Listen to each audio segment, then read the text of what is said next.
Alright, so welcome to my second speed build in my Antarctic research base so far.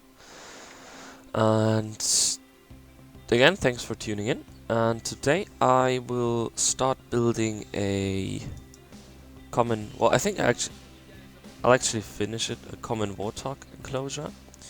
Um, so yeah, that's gonna be part of this video, and then as well, as you can see right now, I'm building a little offshoot from my main corridor, just so to make the zoo not as elongated as it is right now. I am planning on doing something big at the end of that first long corridor, maybe some big safari zone or something with the safari jeeps. So yeah, I think with the zoo, I'm gonna continue on this new offshoot I just built here, and the first enclosure, as I said, is gonna be the Warthogs. So yeah, for now I'm just trying to build this offshoot, trying to make it look integrated, decorated. So do I have something to say? I do. Thanks for the support on the first two videos. And yeah, for now I just leave you to it, and I'll come back once we're a little bit further with the builds.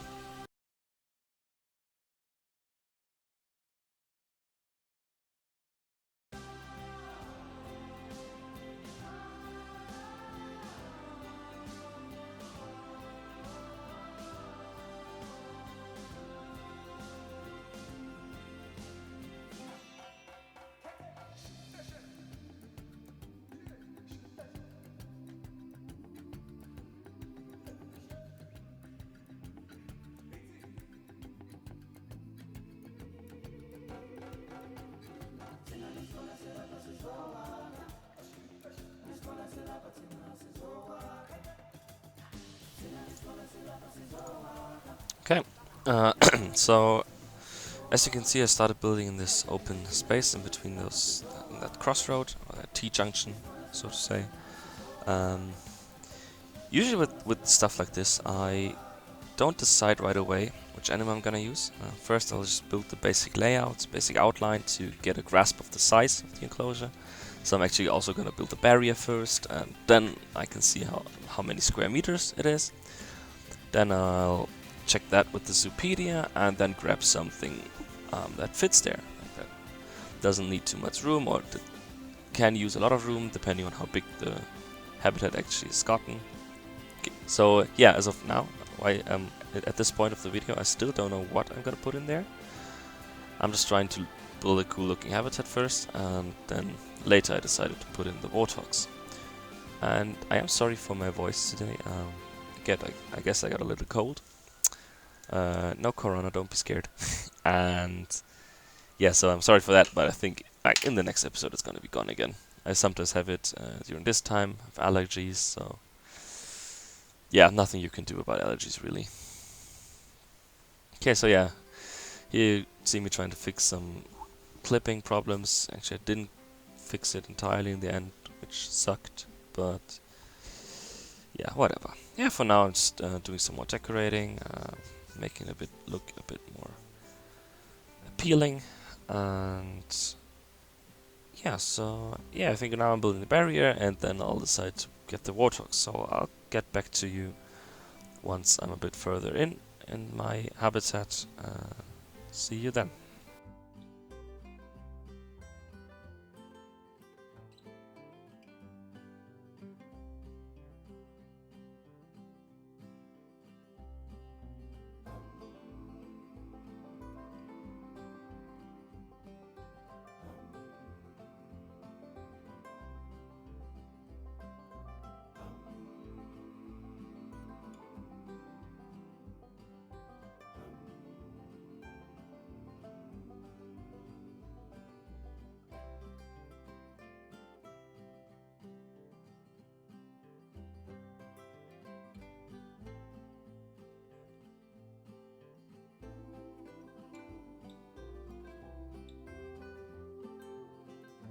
So, as you can see right now,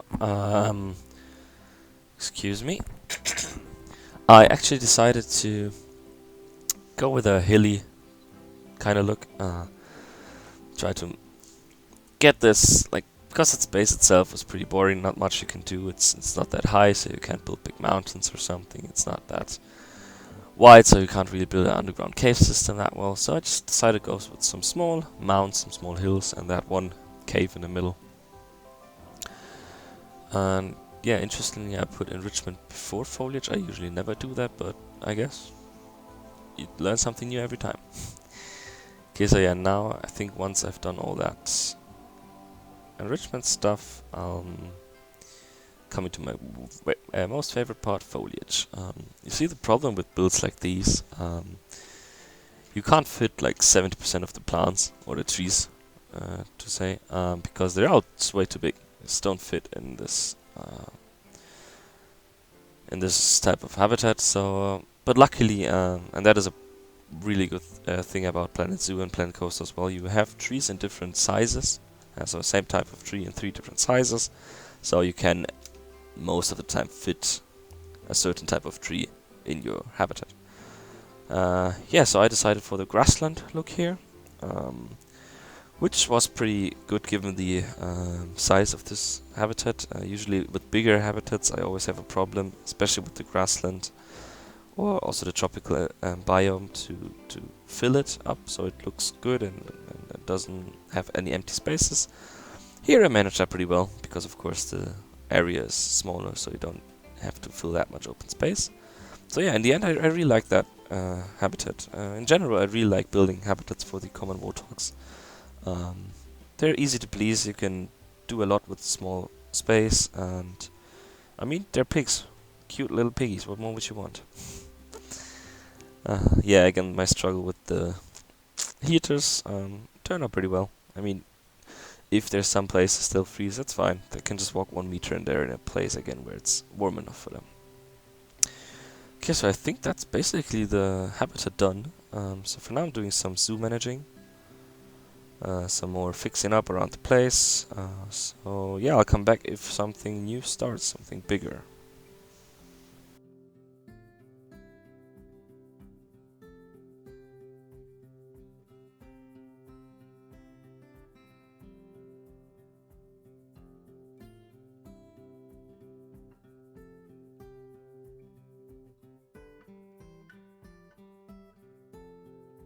Okay, so now I'm starting to decorate the outside of the enclosure, or so to say the area where the zoo goers can go. Doing my standard procedure of putting roofs in those frames, windows in those frames, and there I was just too dumb to realize that I hadn't put in the wooden frame yet. So I'm actually trying with one-way glass. Sometimes it works, sometimes it doesn't. In this case it didn't, which is sad.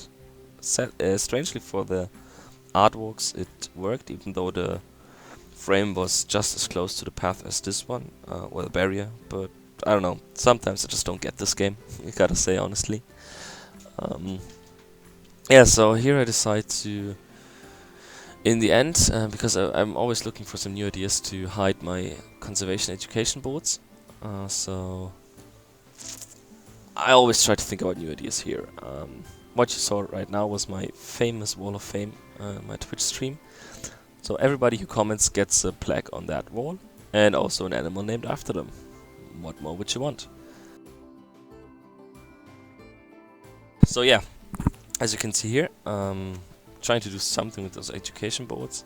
And in the end I decided to copy what I did at the wolf's enclosure, as you saw just right now, and build something around it. So not necessarily hide the conservation education board, just build something that doesn't make it stick out as much. And so I decided for this practically useless indoor roof. It doesn't have any use, but it looks good in my opinion.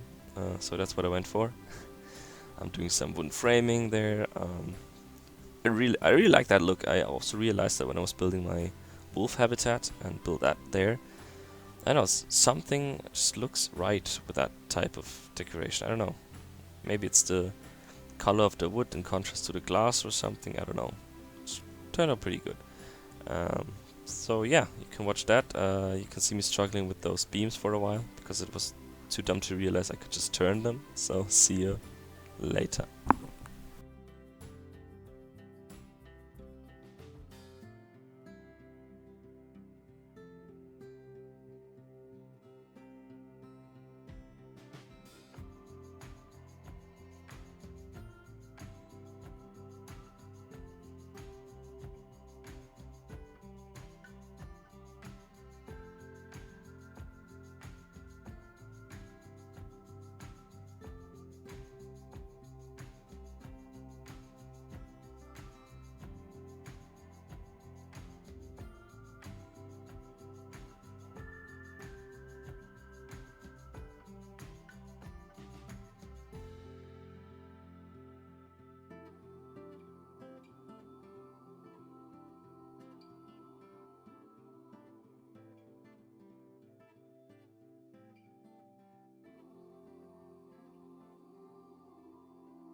Okay, so that's basically done. Um, so how did it turn out in the end? You guys tell me. I think this really makes that corridor a lot more interesting. Um, so I'm happy with how it turned out. And now again I'm putting some more food shops in there. In this particular case I really had to struggle a bit because at first it didn't fit, then in the later you can see it actually stuck out of the back, which I didn't realize, and then I had to put it somewhere else, so I had to delete the paths again, and then the paths just wouldn't stay on the ground anymore, so I always had elevated paths, so I couldn't remove the curb, so I had to double layer that wooden flooring. I had just had a lot of struggles with that food place, so you actually see me not, like from time to time I'll do something different, so I won't rage if it doesn't work. But I think that's something you have to do at some point. You can't always just stick 4 or 5 hours or something to one build. At least I can't. It gets tedious after a while. So I just jump around my zoo, do some fixings on someplace else, and then I'll come back to that part. That is the nice thing about Sandbox. You just have the time. You don't have to build efficiently. You can build just as you want. Well, I do try to build efficiently, so I would be interested to know if that zoo would work in franchise. I think I'll try it out at a later stage and put some parameters back on, like money problems, and I'll take away the unlimited money just to see if that zoo would even work. I think it would. Maybe the viewers would get a little bit unhappy with the long paths they have to walk, but I don't know, I'll have to see that at a later stage if that zoo is more complete. So yeah, now I'll just do some more decorating, and I think after that I'll do some zoo managing. So for now I'll leave you again after fixing that horrible food court there, and see you later.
Okay, so now I'm back at my Komodo habitat from my other speed build, and like I said in that video, trying to fixing it up with some more rocks, make it look better.